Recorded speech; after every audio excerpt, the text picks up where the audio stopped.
In the dark heart of the Mediterranean, ancient sailors whispered of a passage so treacherous, few dared to cross its waters. This was the Strait of Messina, a narrow channel where death lurked in two terrifying forms, waiting for the unwary. On one side, the six-headed horror known as Scylla. On the other, the insatiable, churning maw of Charybdis. To survive, one had to choose between a predator that took lives and a vortex that took everything. But before she was a monster, Scylla was a creature of grace and beauty, a nymph of the sea. She was loved by Glaucus, a powerful sea god, but his affection would soon lead to a tragic curse.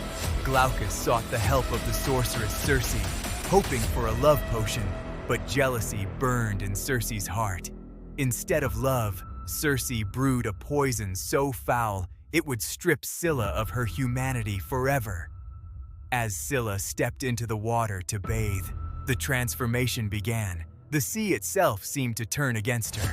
In a flurry of agony, 6 serpentine necks erupted from her waist, each bearing a head of pure nightmare. Across the channel lay Charybdis, once a daughter of Poseidon who served her father by flooding the dry lands.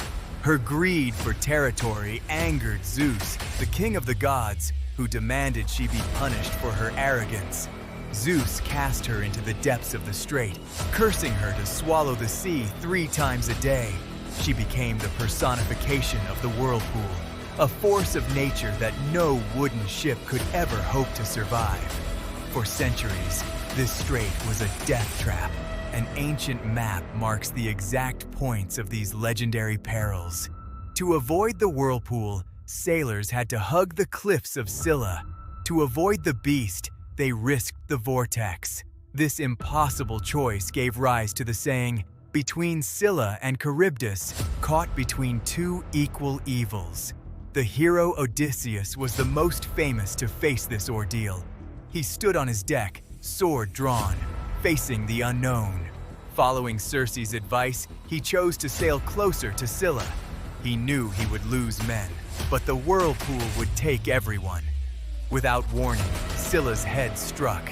In the darkness of the cliffs, she snatched 6 of his bravest sailors. Odysseus could only watch in horror as his men cried out to him while the rest of the ship rowed for their lives.